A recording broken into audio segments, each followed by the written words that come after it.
Last school year was incredibly challenging because of the COVID pandemic, and now local school districts are seeing the impacts more clearly with the release of new report cards.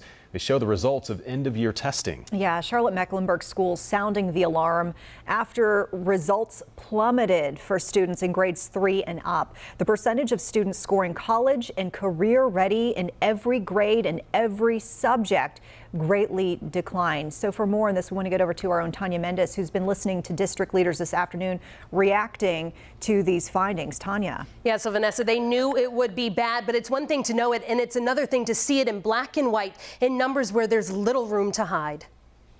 That what you are going to see is the clear and dramatic impact of 18 months of interrupted instruction.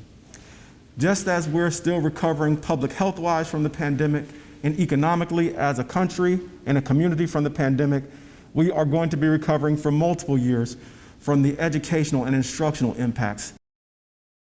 All right, so let's look at it. There were substantial drops across the board in every subject, every grade level, and with every racial group. When you look closer at the college and career readiness scores in math, the declines were largely consistent among the racial groups. Most groups had a jaw-dropping 15-point decline. The same thing happened in English and reading scores among grades 3 through 8. They also dropped significantly, but again, that drop was universal. In science, though, is where there were significant disparities. Black and Hispanic students' decline was double that of their white and Asian counterparts. Superintendent Ernest Winston said it's going to take years to recover from this. These results were not completely unexpected, but they're unacceptable. And we know it sent a jolt through us as we reviewed some of the preliminary data.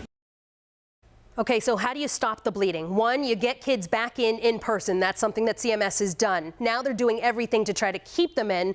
Next month, they're planning to assess where these kids are right now, keeping in mind those scores were from several months ago. They also have earmarked $50 million of federal COVID relief funds to create partnerships with education groups to try to target the 42 lowest performing schools. Obviously, that's just a first step. It's going to take a long time to recover from this, Vanessa. Yeah, certainly so. Those are some staggering numbers to see, Tanya. Yep. Really tough to see that.